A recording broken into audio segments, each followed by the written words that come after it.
I'm just going to add a little bit more so you have some context, and I always start training this way. I've been doing this work for a long time, and my mother, who has been dead now over a decade, would often say to me, honey, can't you get a better job? I'd say, well, Mom, I really love what I do, and I think I do it rather well. And she said, it's really hard to brag about you at the club, that your brothers are doing things that people want to talk about, not so much with you. And I think it's less about me, I hope to believe, and more about the subject matter. So again, suicide is a hard issue to talk about. We're going to talk about that some tonight. I have been an executive director of the King County Crisis Clinic. I founded and retired from the Youth Suicide Prevention Program for the state of Washington. I came back to work 8 weeks later at the invitation of a professor at the School of Social Work by the name of Jennifer Stuber, whose husband, in the same year that I retired and had a party, her husband at age 40 died by suicide, leaving her a widow with 2 small children. And it was the organization that she and I founded and is based at the School of Social Work is called Forefront, and we really believe, bottom line, is that we need to change this conversation about suicide so that my mother doesn't have to hope that I would get a better job. So, Kevin's going to introduce himself, and then we'll go back and forth in this conversation. Good evening. So great to be here on Vashon Island again and see many familiar faces. I kind of consider myself a recovering juvenile corrections worker because I spent 10 years working at Echo Children's Center where kids who got in trouble with the law ended up. And about 35 years ago, I began working at the School of Social Work, 30 years ago, working at the School of Social Work to try to figure out what we can do earlier, before things got so bad that kids ended up in institutions, because institutions aren't a good place to raise kids, just saying. So I have been doing a lot of different research on what we can do to try to prevent earlier on problem behaviors. And I'm particularly touched by the whole issue of suicide. It's something that plagues not just youth. It's not just youth that are sad, but it's actually people my age who are most at risk. And a couple years ago, on an October evening, we got a call that my wife's brother had shot himself. And this is a person who had struggled his whole life with kind of depression and never feeling like I fit here. And I think that's what we want to be able to prevent. That's what gives me passion around this work, is I want to make sure that our kids have a place where they feel like they fit and they belong and they will be missed.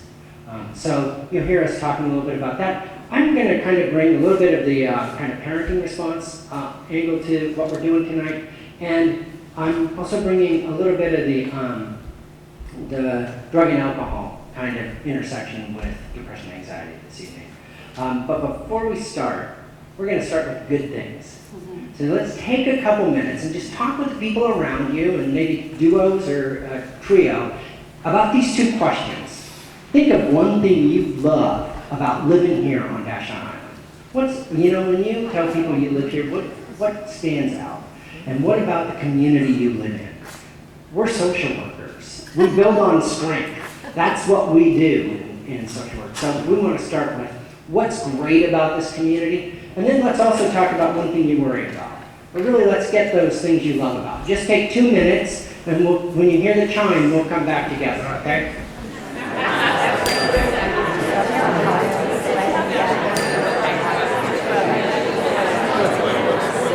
Okay, did you hear the chime?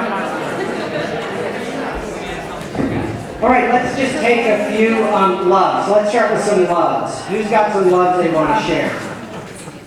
Things you love about living here. Yeah? Who loves the school district? The school district. That's awesome. Yeah. Love the people here. The people. Community of people. Yeah. I love it here that you can call someone at the school and they know your child. They will answer your question. They will call you back. They will find out. It's not just a number or a class of sophomores or something. They know your child, and that is so valuable. This is a place where kids belong. Yeah. Yeah. What else? Nature. Nature, it's beautiful. Yeah. Yeah. Darkness at night, no streetlights. You actually get to be in the dark. Yep. I love the fact that if you go to the movie theatre and you're one of the last ones to leave, they'll ask you if you have chickens to get rid of the old popcorn.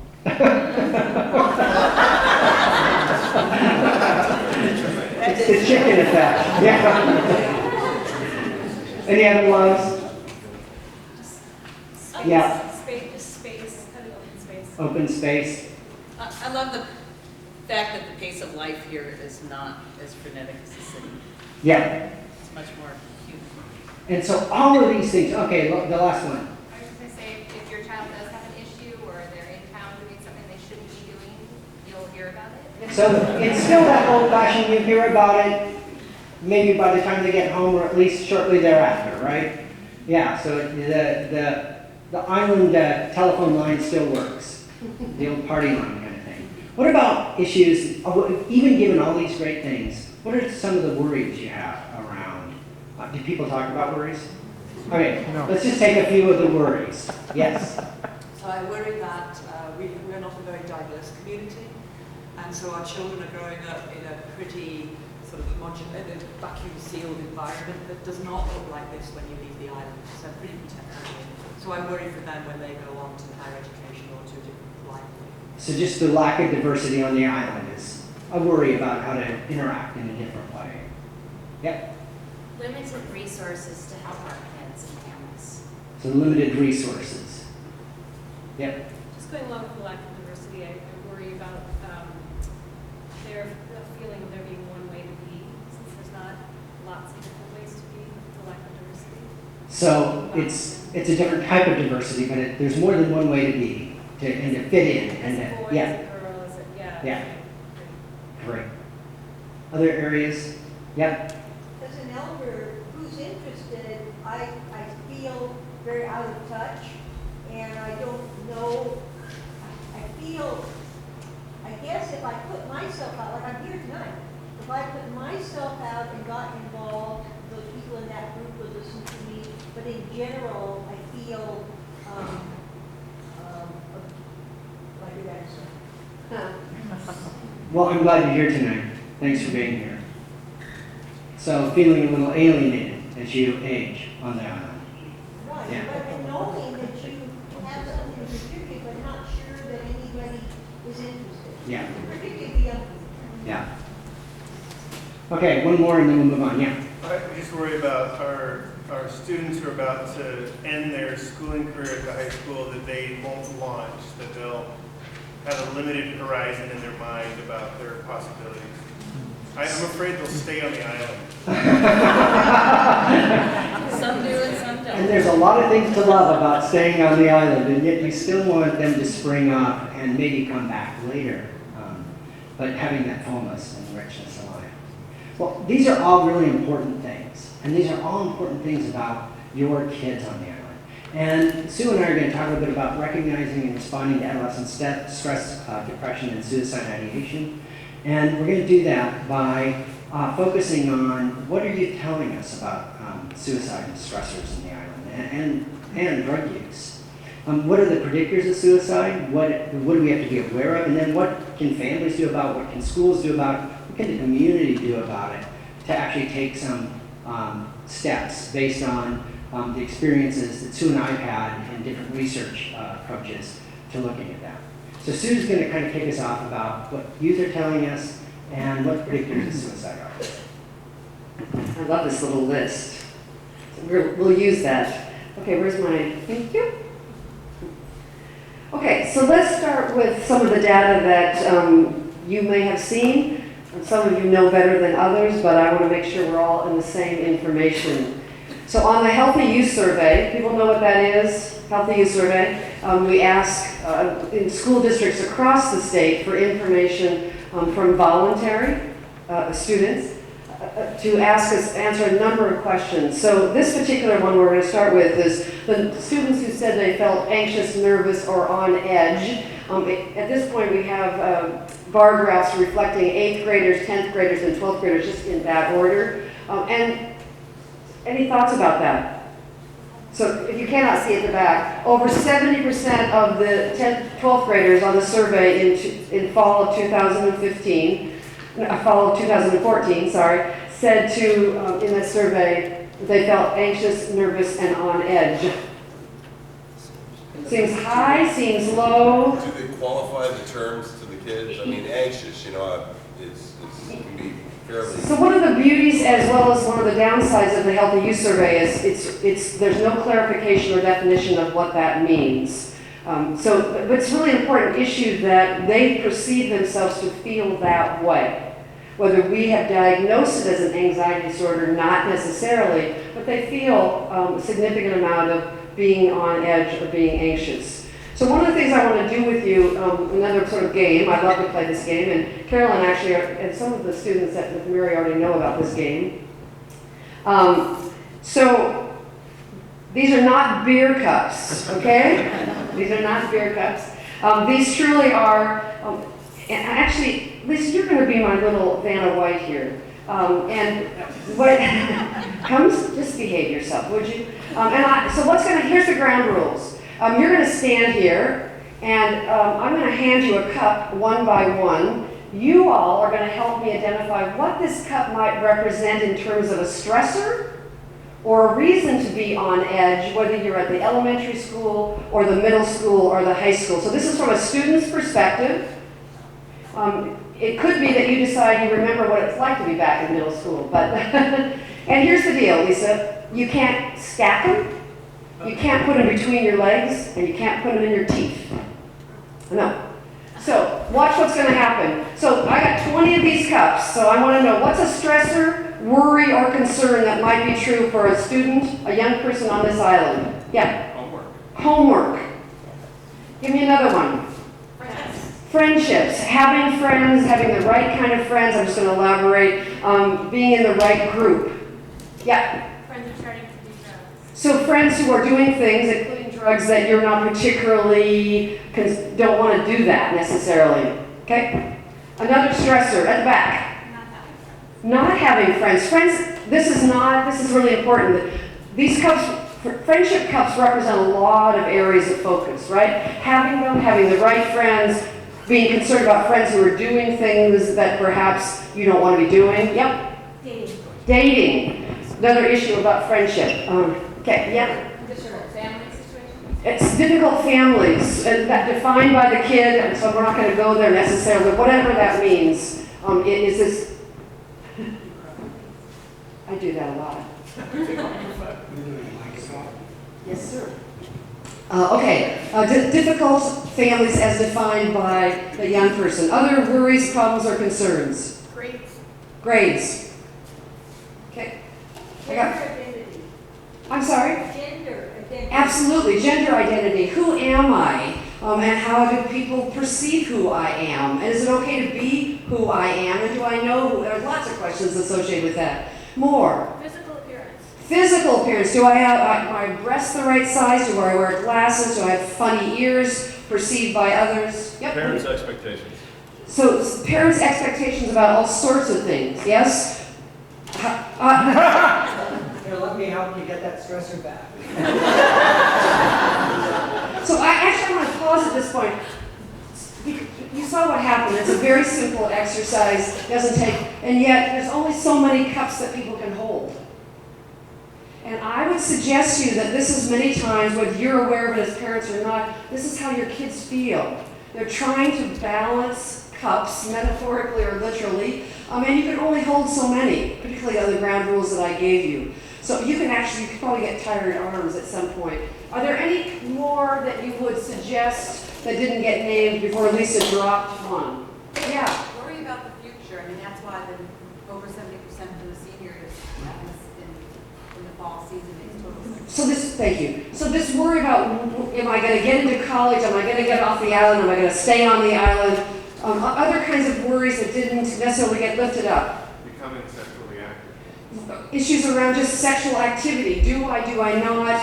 Yep. Global concerns like climate change or terrorism. So issues related to just the world in general. Is it a safe place to live? And do I have a future to live into? Is it going to be a world that I feel like I can fit into for lots of reasons, not just my own? Yep. Money. Money. Absolutely. I don't need to elaborate on that one. Lisa. Grief. And when you say that, you referring to? Family, loss of grandparents, friends leaving the island. Okay. The shift in a loss.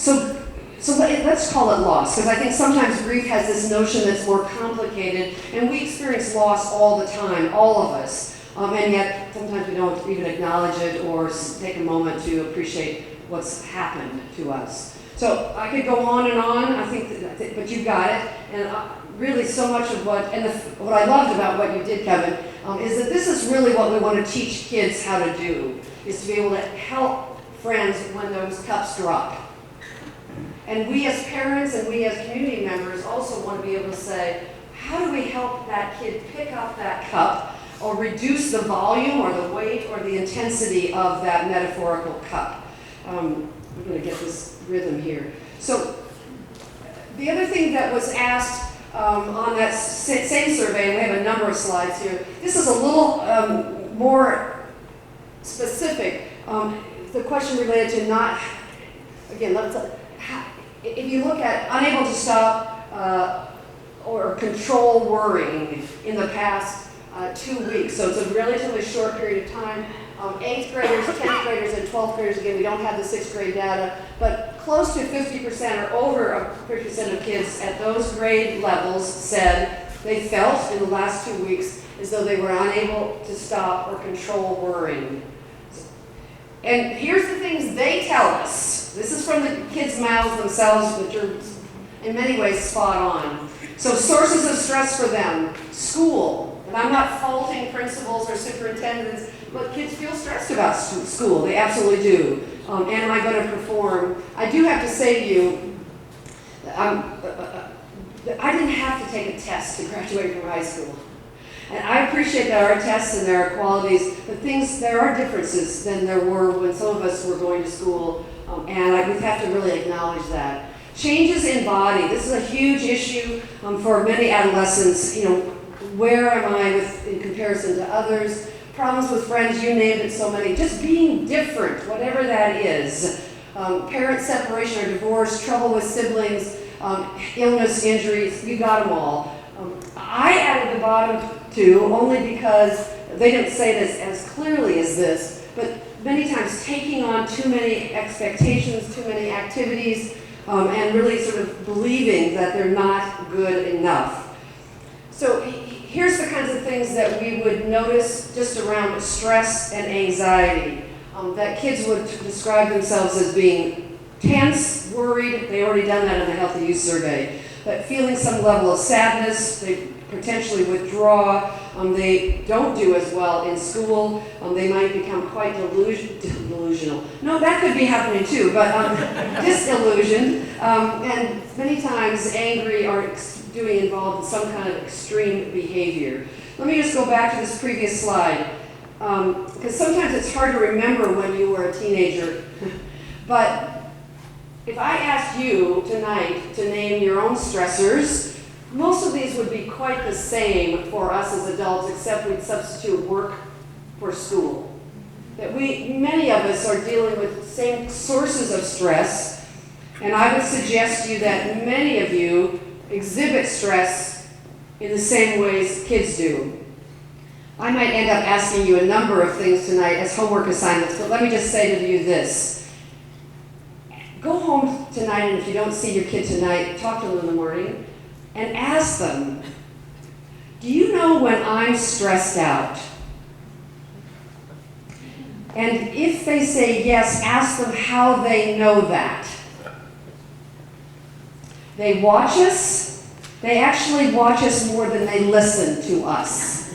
Are you acutely aware of that? They watch us. How we handle stress is how our children learn how to handle stress. If a Chardonnay is your first choice, it's legal, you can do that. It also teaches a behavior that you may want to rethink. If isolating in a bedroom by yourself Nothing more illegal or immoral about that, but what's the behavior that's being demonstrated in that process? So I'm just asking you to do some reflection on your own ways of being, but truly invite a conversation with your son or daughter or grandchild or friend to simply say, because kids will tell you flat out, this is what I notice, Mom, and this is what you do. Don't ask them about their stress, ask them to describe your stress. Okay, Kevin, your slide's up around substance use, so I will hand these two back to you. So speaking of Chardonnay, as a way to, want to talk a little bit about how, and parental modeling, just what the current use rates are of alcohol, marijuana, and tobacco, 8th, 10th, and 12th graders from the Healthy Youth Survey.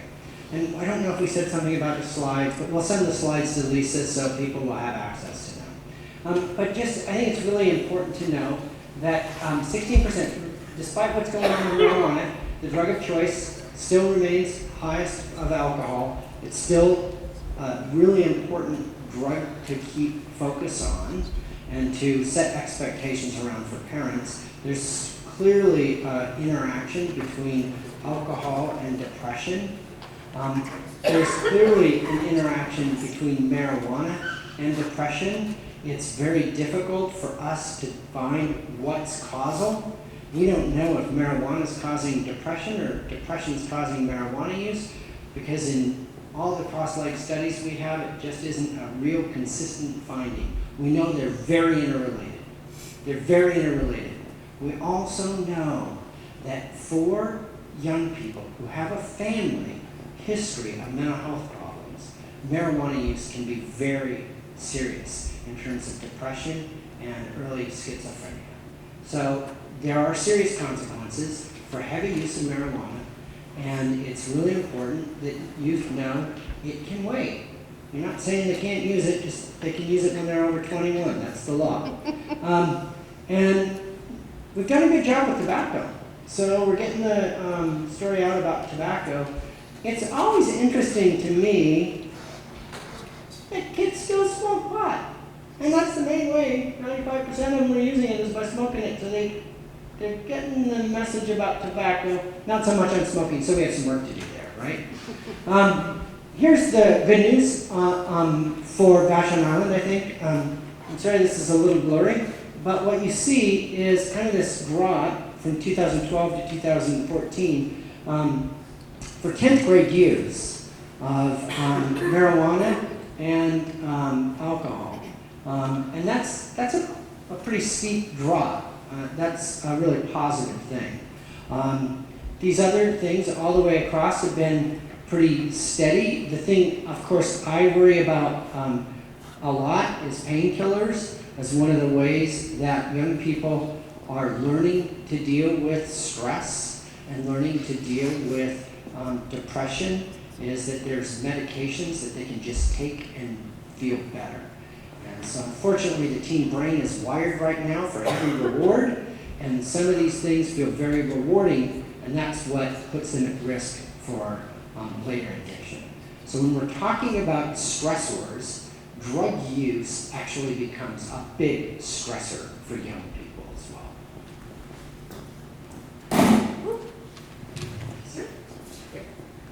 Okay, so let's, here's, and the way I guess in my mind, ideally, we as adults and those of us raising children would help them create a toolkit, resources, stress management skills, what we're going to talk about now. Kevin already spoke about it, but avoiding alcohol and drugs, including tobacco, is a way of helping manage stress. Decreasing negative talk. This is a really important one as you think about your own behavior. If your conversations are always on the negative side, it's not going to work, the ferry's not going to come on time, the food's going to be not delivered on time. It's, if only I could lose 10 pounds. What are your kids hearing is that it's a lot of negativity, and that's in fact what we hear kids doing a lot of. So again, trying to reduce the amount of negative self-talk. Eliminating, if possible, excess Well, you see how I wrote this. It didn't say eliminate caffeine. I promise you. It does say eliminate excessive caffeine intake. All of the caffeinated drinks, the Monster drinks, the Red Bull drinks, they are caffeinated. Mountain Dew is caffeinated. That should not be breakfast, ever. It's a very hard thing to try to convince people of, but it works great for a while, and then there's an enormous drop.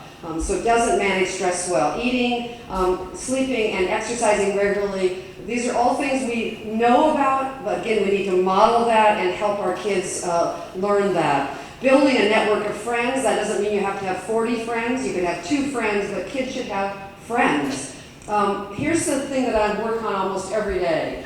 This is a society that we live in that says we should be perfect, that we should do things in a perfect way. And less than perfect is not, many times, not perceived as satisfactory. And I would suggest to you the most important challenge that we can make of ourselves and our children is that we feel good at the end of the day about doing a competent job. Different, very different. But we cannot constantly go to bed feeling lesser than. If only I had done that right, if only I had said this right, if only I had not said that, if only I had, I can't do a Martha Stewart meal with a perfect homemade table napkin as well. Sometimes it's popcorn. So we've got to give ourselves grace and give our children grace and say at the end of the day, for the most part, I did a very competent job. I do think our kids need to learn how to relax. Harder thing to do than to talk to you about, but at some point in the day, those phones have got to be turned off. We have to be disconnected from technology, and we have to figure out how to relax. And that might be video games, and I'm not incredibly negative about video games unless it becomes an obsession or something that you do instead of everything else. Please. Yeah, I'm surprised under relaxation we don't have getting out in nature because that has been proven to reduce stress. I didn't put the specificity because it varies by person to person. So for some people, and I totally am a walker and a mover, but for some it's not that. But we each have to have a way of identifying this is my source of relaxation. I'm a strong believer in movement, absolutely. And I think we also all need, and adolescents need, practical coping skills. I'm going to speak to this in just a minute. So here's my big 4. And if, again, you may not experience be able to teach your children these things, and we're going to talk a bit about where schools come into all of this. So I'm not just saying this is your job exclusively. It is a community, school, and family, and individual that we want to address this. So in my mind, we all should have, but I'll talk about adolescents, these 4 skills. One is to be able to make and keep friends.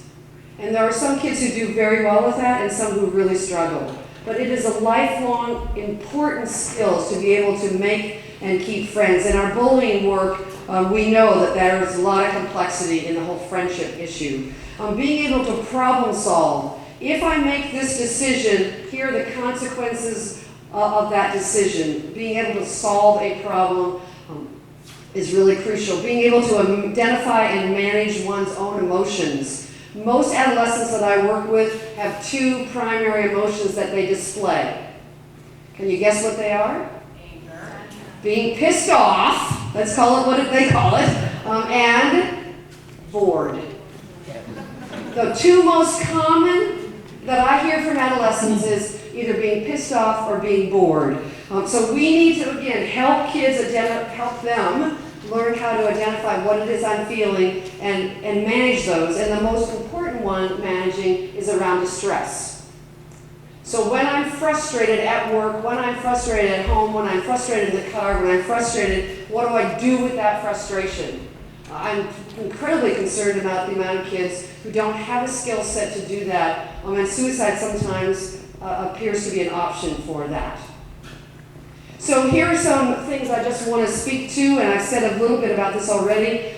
In terms of stress and how I differentiate stress from anxiety. Anxiety is when it begins to interfere with functioning. We all have stress in our lives, but when stress becomes to the point where it interferes with functioning, either at home or at school or within friend groups, then we clearly have a different kind of diagnosis, and attention needs to be focused. Our jobs as adults, and I think that's whether you're in the school or whether you're a parent, is that our jobs are to listen and to watch for overload. Also to avoid comments that minimize the problem. I always tell this story, but it makes me remember my mother so fondly. So in 6th grade, the love of my 6th grade life was a boy, named Ron Dans. And I'm convinced that I do this training and someday he's going to be Ron in the back of the room. And he broke my heart. He wrote me a note. We'd been boyfriend and girlfriend, I think, for a day. You know, it's like, remember 6th grade? Okay, it doesn't always last forever, even though that's what I thought it was supposed to. And Ron wrote me a note and said, I don't want to be your boyfriend anymore. And I came home from school. I was not suicidal, but I was really upset. And my mother said 2 things to me that were not helpful. The first one was, have a cookie. Now, there's nothing wrong with cookies. I really like them. But the second thing she said was, honey, there are more fish in the sea. Now, I've been in therapy about that one for years. But the bottom line is, what your kids want is not you to say, they're there, it's not a big problem. What's a big problem for them is a big problem for them. And we have to give it some latitude for expression, and we need to be able to appreciate that, yeah, there were going to be other fish in the sea. She was right. But at that very moment in 6th grade when Ron said, I don't want to be with you anymore, I was heartbroken. And I think this is what teachers can do in schools. I think this is what parents can do at home, is to listen and to sort of notice when things are beginning to look like overload, which is why we have counselors in schools like Carolyn and the high school, so that the math teacher doesn't have to be the expert in this, but can say, well, this seems really different, this seems bigger, and I want you to go get help from a counselor. We can, I think, as adults in children's lives, be able to offer reassurance, to offer help and support. And here's the big one again, to model effective coping skills. How are kids going to learn? They didn't come with that skill set. You have to model it, you have to teach it, and ideally, long term, and I know the challenges in public education, I would love to see groups, opportunities, and places in schools where kids can learn these skills. How to, and let's go back to that, how to make and keep friends, how to problem solve, how to identify and manage emotions, and how to tolerate distress, the most powerful of those emotions. These can be parent responsibilities and roles, but schools can also do a piece of that, and the community could do more of that. I'm going to move ahead because I've got lots to go through. Let's talk about depression. Depression can be on this continuum and follows stress and anxiety, but it can come on by itself. This is again from the Vashon Island Healthy Youth Survey data. In 8th grade, 10th grade, 12th grade, same sequence. We asked kids, in the past 2 weeks, have you been experiencing feelings of sadness or hopelessness that interfered with functioning? And so it's a rather specific question. We don't ask, and here we've got close to. 35 in 12th grade. I'm sorry, what? It goes all the way to 35 in 12th grade. It does go all the way to 35, but in 8th grade, almost 25% of 8th graders in Vashon at McMurray Middle School said, yep, in the last 2 weeks I've been feeling hopeless and sad to the point where it impacted my friendships and my relationships. A bit of a drop, of course, in 10th grade, and then again much higher in 12th grade. Depression, let's just talk about it, what it is. This is sort of national data. Depression is fairly common. 1 out of 8 adolescents probably has clinical depression. Most of the kids who have depression are not diagnosed, or if they are, they're under-treated. So they may be recognized as depressed, but not necessarily in treatment or adequate treatment for that. Many times depression leads to all sorts of things, drug and alcohol use, we're going to talk more about that tonight, school problems, and this ultimate, which we want to avoid at all costs, this issue of suicide. some of you probably watch enough television like I do that you periodically see those commercials for antidepressants that are being advertised by the pharmaceutical companies, and you see this sort of lost, looking into the abyss person sitting on the couch. Most adolescents who are depressed do not look like that. They look pissed off. They are irritable. And I really want to emphasize that adolescent depression looks different than adult depression. And we can't always assume that kids may present as sad, but more often are going to present as being really angry. Yep. Given that, and your last slide, Yep. could it be that the numbers are actually much higher if the kids are just feeling pissed off and not sad? Because the last slide was about sadness. Totally. So we didn't ask them how to, you're right, we didn't ask them, the survey is very, so we asked them more about sadness and hopelessness, but the truth is, you're exactly right, many of our kids present as with depression out of this irritability, maybe combined with sadness and a sense of hopelessness, but any guesses? Why would kids present more likely with irritation and, yeah? They seem too vulnerable to feel sad, Yes. so they can just be angry, and that's less vulnerable. So part of it has to do with the vulnerability of those feelings. It also pushes people away. Don't get too close because you might see what's wrong with me, or I might have to admit there's something wrong with me. And there still is, my mother was right about many things, but there still is a lot of difficulty about talking about this issue. Please. So a moment ago you said that the two emotions that adolescents most commonly present There you go. are boredom and anger. You listen, that's so great. So here we are, and so here we are. So how do we sort out the very question that Lisa said is, what's regular just being angry and what's worrisome angry, right? So you're absolutely spot on, and some of that means, bottom line, is that we have to go ask for professional help. Now, every single time that you have an angry child, do I have to ask for help? No.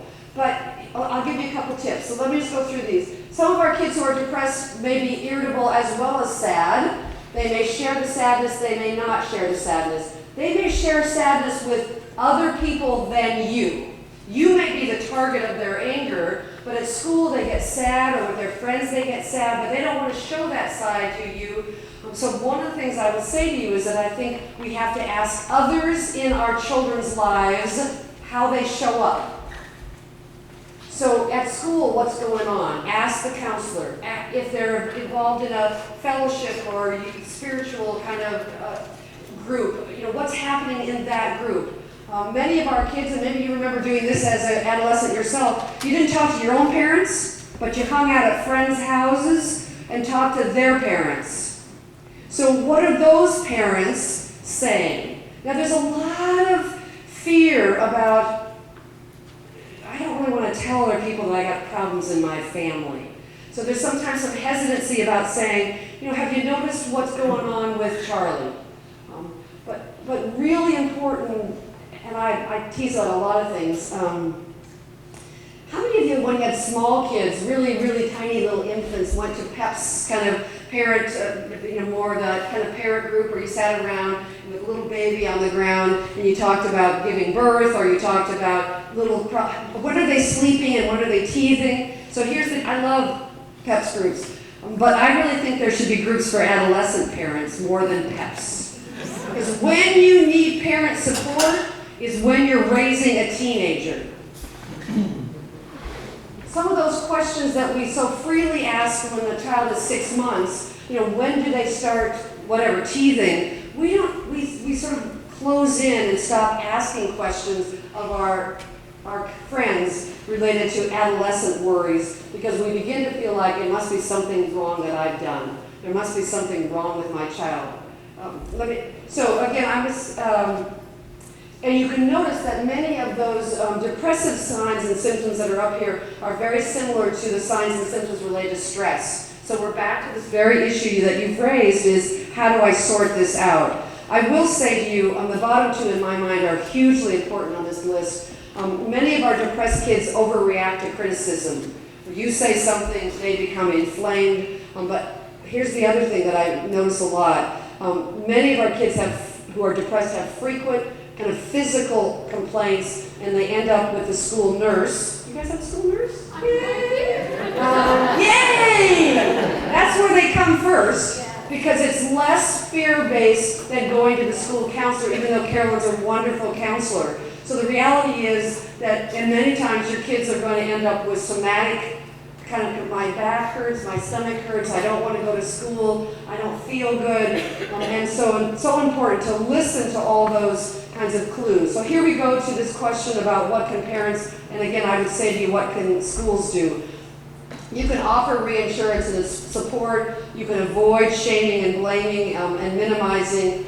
It's just an adolescent thing, they'll get over it, all kids behave like this. I think really important is to go get professional help. Start with the school counselor if that's not adequate, and of course counselors aren't really there to be behavioral health professionals. You have marvelous resource in this community with Youth and Family Services. Go get help. And part of the reason kids don't get help is because we get scared about asking for help for our children. We talk about diarrhea out loud. It doesn't happen at every meal, but we're much more comfortable talking about physical complaints. It's amazing the amount of television now that we can talk about things that we never used to be able to talk about. And to this day, I meet somebody at a coffee shop, and when we talk about depression or suicide, the voice tones get very, very quiet. There is no shame in this work except what we put to it. So I'm being very opinionated and hard-nosed here, but your kids need, if your kids need help, then suck it up and go get help for them. Because if they had diabetes, would you let them suffer? No. So if they have depression, why would you let them suffer? If you don't know they have depression, go and ask someone who can do an assessment and sort that out for you. There are a couple of resources here. Again, you're happy to take a photo if you wish. You can get these slides from Lisa, and we'll send them to her tonight.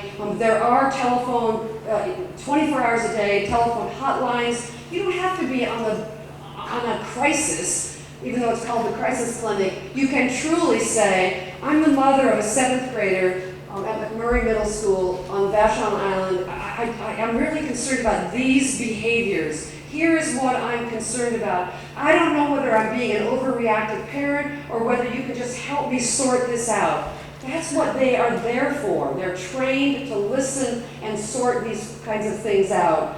There are resources online. Crisis Chat is just an example of that. But bottom line, schools can do this, parents can do this. Check in more often. I'm going to soon hand the podium over to Kevin, but let me just say to you, when we ask kids about how their day is, it needs to not be immediately after coming home from school. So often, if you have the luxury of being there when your child comes home from school, we kind of surround them and we say, well, typically we ask multiple questions without waiting for the answer to the first one. So how was your day at school? Do you have any homework? The reality is that most adolescents do not want to talk to you for a couple of hours. Maybe more, in your case, I don't know. In my experience, my son is now 38, so I've lived through adolescence. I did it as a single mom. The reality is, he wanted to talk to me at 11:45 at night. And so we had to figure out the pattern. I'm ready to go to bed, he's ready to talk. So we have to figure out with our kids, you know, it's not now, but when is it? And I guess I will... I would beg of you, truly, besides getting professional help when you're concerned, is to be able to say to your child simply, I'm concerned about you, and I'm here to listen. And sometimes we truly just have to sit and be in vicinity, and it's really hard for us to do without giving judgment or asking 18 questions about what's going on.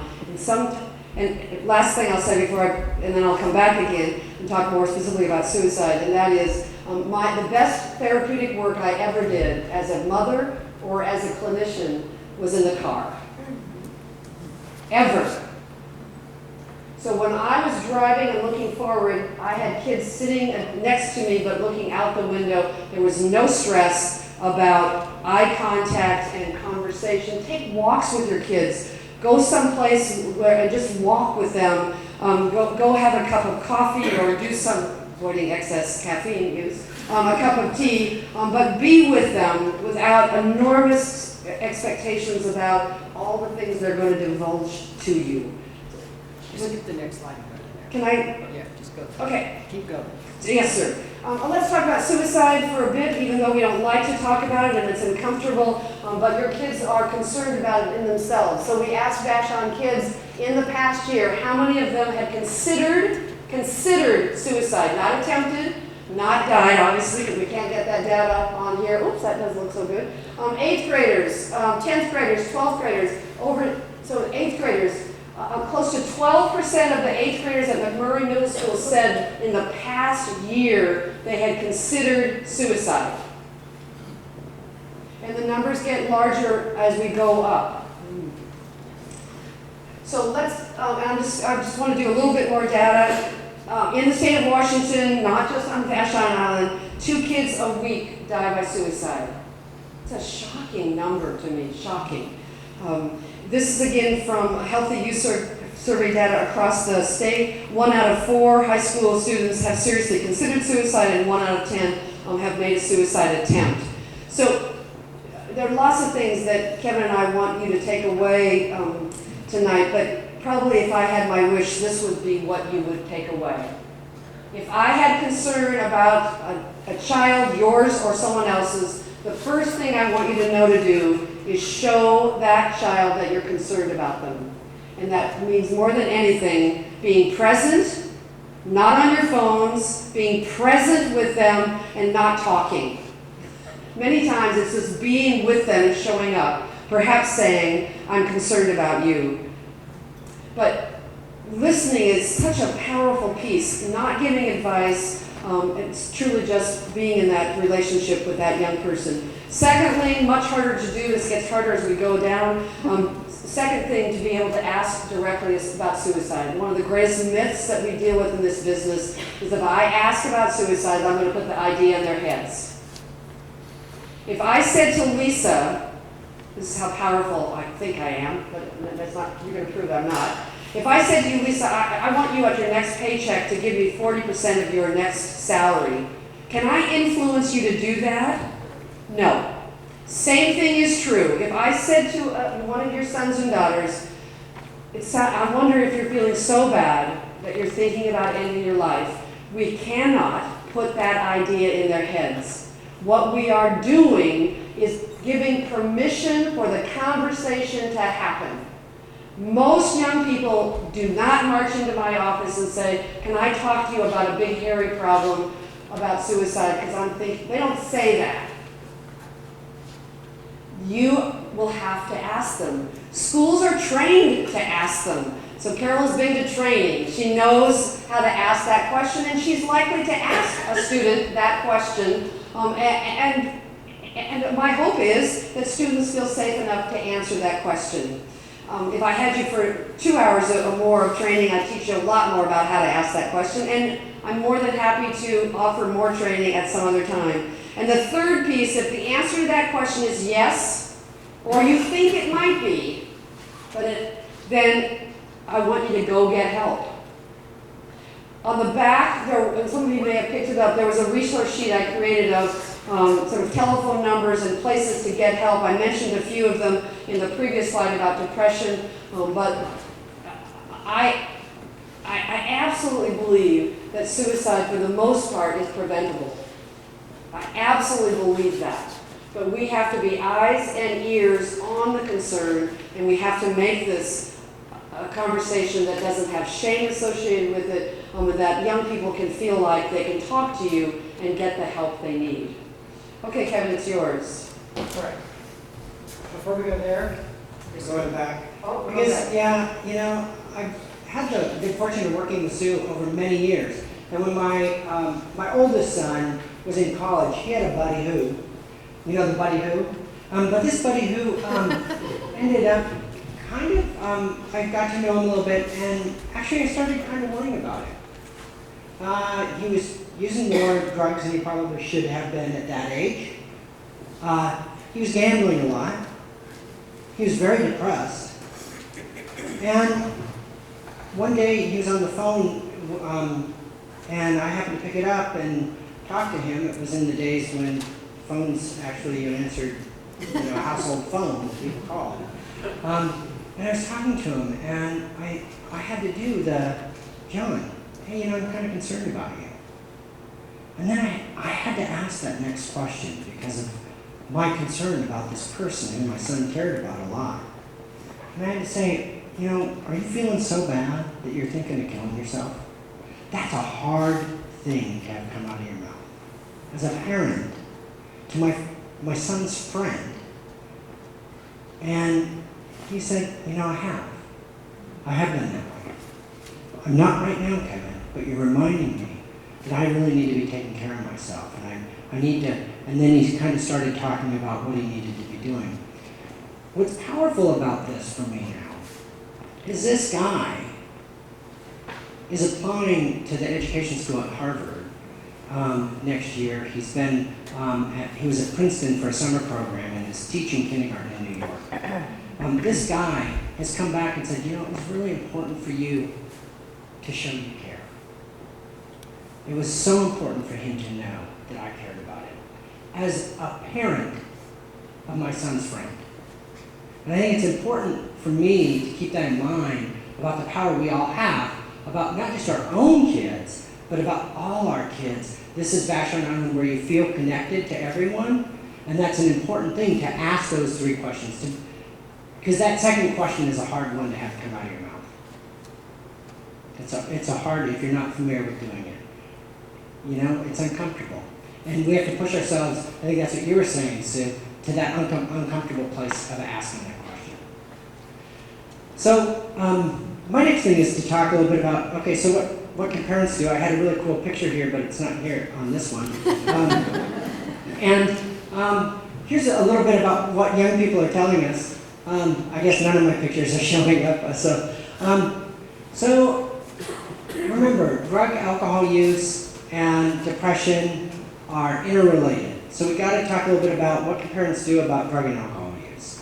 And it's really interesting that young people are saying that about 25% of ninth graders say, yeah, my parents don't have real clear rules about drug and alcohol use. And if I had a personal problem, I could ask my mom or dad for help. 83% say yeah, but 17% are saying no. When you get up to 11th grade, it's even higher. And there's really strong research that shows parents' clarity about expectations around drug use is predictive of their own use. So having that critical conversation with kids about drug use is really important. Now, None of those came through? yeah, so I had a couple slides here. I'm just going to ask, we're going to do a little quiz, okay? It's quiz time. There's 3 questions I'm going to ask you to talk with your partner about. Under the new initiative that we passed in Washington State, I-502, that legalized retail marijuana, the first question is, what's the legal age of marijuana use? Talk to your partner about it. How much is legal to have in your possession? And are you allowed to have homegrown plants? Okay, so talk to your community members. So just take a minute and see if you can come up to me.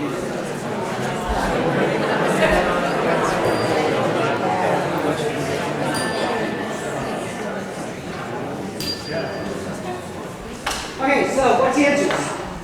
21. Does everyone know it's 21? Yeah. So in the survey we did, we found that only about 40% of parents knew the age of marijuana use was 20. So out of 10 parents, 6 knew the age was 21, and these were 11th graders. So, yeah. What's the age of medicinal cannabis? medicinal cannabis now is kind of fuzzy because the rules haven't been fully. The difference between 18 and 21 is where a lot of that confusion comes. That's where confusion comes from. Is the medical field has been unregulated. It is coming into regulation now, and by July, I think we'll have newer, stronger regulations that are more aligned with the retail market. Now, I don't call it recreational. Why? Tennis is recreational. Going for a walk in the woods is recreational. Using pot is not recreational. We really need to not refer to marijuana dispensaries or recreational shops. We call them retail outlets or pot shops. But don't call it recreational. It's a signal to students, to our kids, that it's fun. Recreation means fun, right? And not serious. And it's a real serious thing. So what about the answer to how much you can have in your possession? 1 ounce. Does anyone know what an ounce looks like?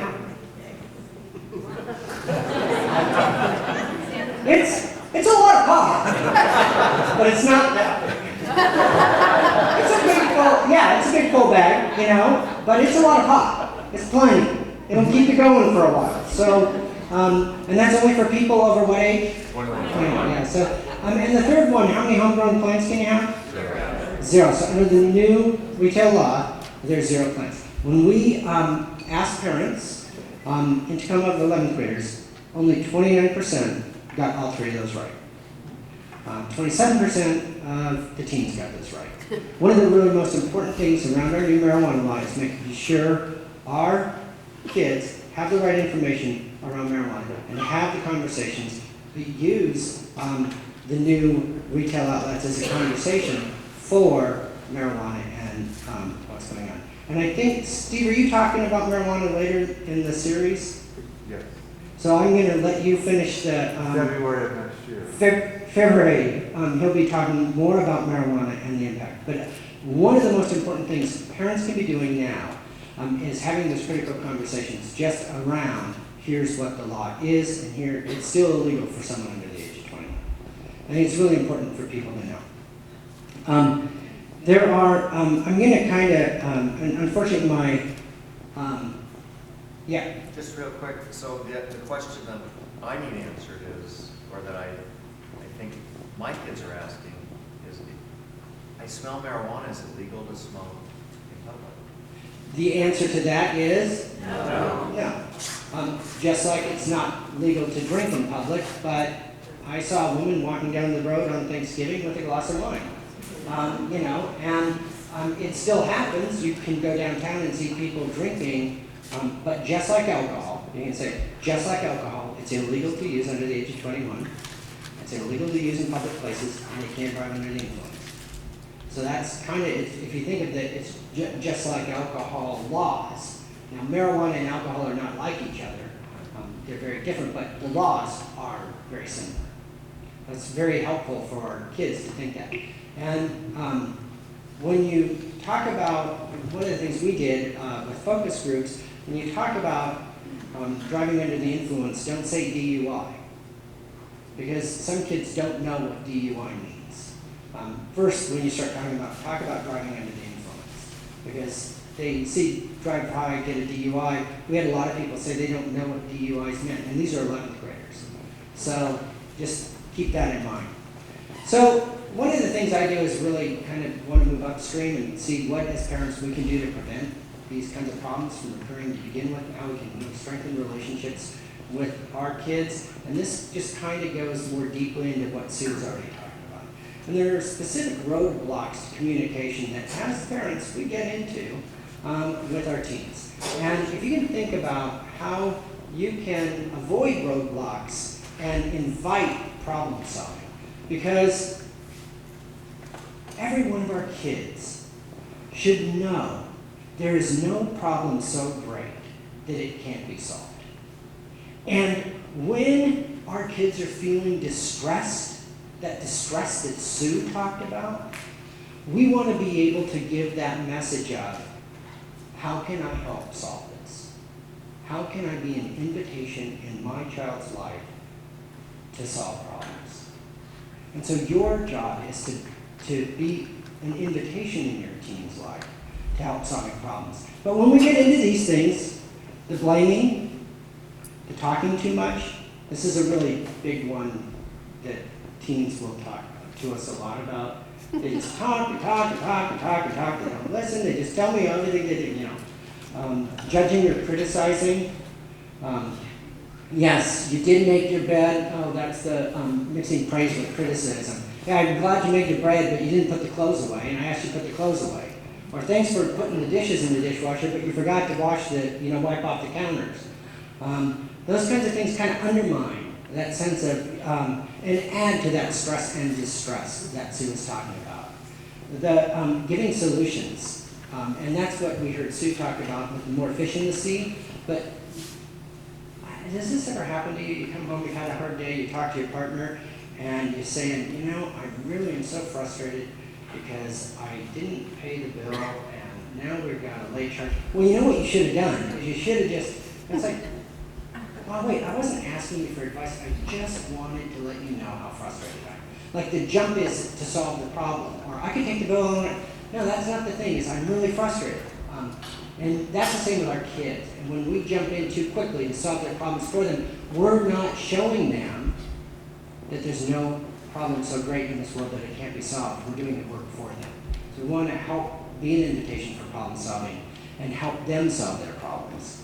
And when we give orders and commands, will you, won't you, should you, those things. So there's a couple things that I like to think about in principles for parenting, especially during the transition years, middle and high school. First, decide what matters in your life, and really think about this. What matters to you, and what are you going to battle with your teens about? Does it really matter if they put the silverware this way or this way in the dishwasher, or the toilet paper this way or this way, or the folded towels going this way or this way? Does that matter? Does it really matter that their room's a mess? That's why God invented doors. Think about what matters. It might matter when it's a safety violation, that things are growing in their room. Then it matters. So decide what matters. Think problem solving rather than discipline. Discipline actually is a great word because it means to teach. But punishment is the word we want to really avoid, because punishment adds to those stressors and builds resentment. So this is the take time to listen and seek to understand. I kind of talk about with my daughter, I would just kind of come in and plop myself down on her bed, and she'd say, well, what are you doing? And I'd say, I'm just sitting here listening. Well, I'm not saying anything to you. I know, and I'm just listening you not to say anything to me. I'm just here to listen to you not say anything. I'm just here. And then, you sit there long enough, and she said, well, you know what I really hate? I just hate it when the boys in the school, and then she just starts yammering. But it's that, just be there to be there. And it's so important. And seek first to understand what's going on. Do things together. Do things that are fun together. One of the things that I think that happens a lot is we end up forgetting to have fun with our kids like we did when they were younger, because they're looking for fun with all their friends, and we kind of, let them have the fun with their friends. With my daughter, we used to talk about, we always got the leftovers, because we were the safe people for her to express her stress to, and we were getting the leftovers, and I would have to remind her that we have to have fun together too. I'm willing to take the leftovers sometime, I'm willing to take the hard things, but you're going to have fun with me as well, because I want a future relationship with you, and I'm going to be here way longer than your friends are going to be. So allow for mistakes. I see these years as boot camp for life, and we want them to make the small mistakes so they don't make the big ones later. And so letting them learn from their small mistakes is really important, and see them as opportunities. Now, the last two are celebrate, recognize, and reward, especially the efforts that they're making, so that you're really recognizing the effort that they're putting into things, not just their accomplishments. because that's what really guides people on this moral kind of forward approach to being more motivated in life, is the effort you put into things. And lastly, just show your love. As you know, we've invested a lot in our kids. Want to make sure we want to show our love. So 3 things that might be helpful to kind of consider. What's normal misbehavior? And with normal misbehavior, there's 3 things that can really be helpful. You know, in this Parent's Guide to Preventing Marijuana Use, you see kind of the normal misbehavior focus on guidelines, monitoring, and consequences. Those are 3 kind of preventive things that you can do as a parent to set up kind of how to deal with normal type of misbehavior. You know, being in on time, doing chores, just kind of the routine things of life. And when those are violated, you have a consequence that they know about, so that they know, and you can use that consequence and help them learn from that misbehavior. With trouble behavior, when things start going awry, when that normal misbehavior becomes more persistent and it becomes a pattern and the consequences aren't really working, then you start using more of a written contract or a plan. And you write out, you know, okay, you know, in order for you to use the car, here's the expectations. And because it's my car, I pay the insurance on it, it's a privilege for you to use it. And so, in order for you to use it, you have to bring it back filled with gas, you have to be home on time, you have to get your grades, you know, your homework done. So you write out the contract, and if you want to use the car, this is what you have to agree to. Or if you want to be able to go out at night, this is what you have to agree to.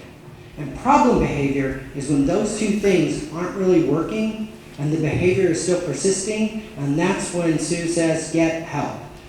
It's kind of run, don't walk. This is the run, don't walk. When things are at that point, don't think they'll just naturally get better. That's a time to seek professional help, and there's a lot of places where Sue and on the resource list we've talked about getting help. So I think it's helpful to have an opportunity to have critical conversations with your kids about some of these kinds of things. And I really like kind of scheduling time to have critical conversations with your kids. Say, you know, this is something really important I want to have a conversation with you about. I care about our relationship, and I care about what our relationship's going to be in the future. It's really an important question to ask your kids. Like, when you're 25, what kind of relationship do you want with me? Because right now they don't see that. They just see you as kind of the, you know. But having them project into the future, I'm going to be there when you're 25. What would you like us to be like? Well, I kind of want to know that you're around. Yeah, I kind of would like to, yeah, I don't know. Why are you even asking me that? But having them think, well, let's start that now. Let's start having that relationship we want in our future. And so taking time, I care about our relationship and what's happened to you. I want you to take some time to talk with you about it. Stay calm, start slow, listen and show understanding, and leave the door open for problem solving. What can be done to solve this problem? How can I be helpful? And then avoid those communication roadblocks. I'm going to just kind of identify 2 language of respect and responsibility. These are things, these are the ones I love the most. I use these a lot. Building responsibility, what's your understanding of? If you set up guidelines, you have monitoring, and you have consequences, and they know what the consequences are, it's great to say, what's your understanding of what happens when you come in late? Are you telling me I can't go out Saturday night?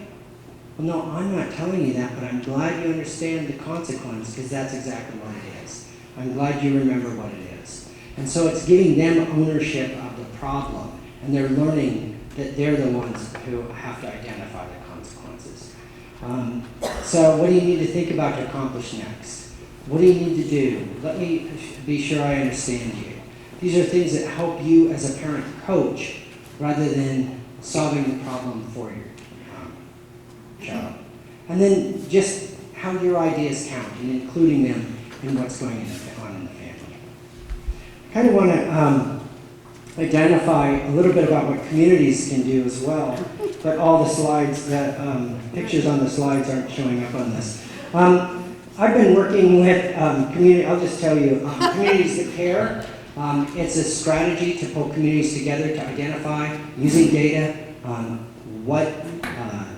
what the needs are for young people and how the community can come together to identify needs, identify resources, and implement evidence-based programs that address that community's specific needs. In a randomized controlled trial of this approach with 24 communities in 7 states, we're able to demonstrate reduced alcohol initiation amongst 12th grade, 8th, 10th, and 12th grade by 33%, reduced tobacco use by 32%, and reduced delinquency and violence by 25%. So when communities come together, they say, this is an important thing for us to consider. We can see really profound impacts on the lives of young people. And we can also demonstrate that they're growing up in a more healthy, protected environment. So that probably means my last, oh, look at that one came. Slides, oh, that's, so I like a couple of these things, little quotes to end with. Wisdom is knowing what to do next. Skill is knowing how to do it. Virtue is doing it. And tonight you've heard quite a few different things. And I want you to think about what little pebbles or kernels you're taking away. If people see or hear a good idea, they have about a 10% chance of using it. About 50% if they make a plan. If they make a commitment to someone, about 65% chance. And if they make a commitment for a follow-up, about 95% chance. I'd be happy with,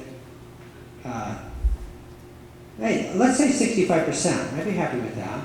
So just take a minute and think about one thing you're committing to taking away from what we've talked about this evening. Jot it down, and maybe if you want to just talk to the person next to you, and as you're doing that, we'll bring the panel up and maybe hear just a couple pebbles that people say from what you're planning to take away.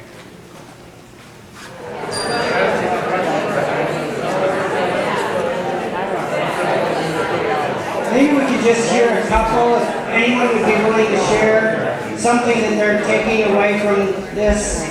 Lisa.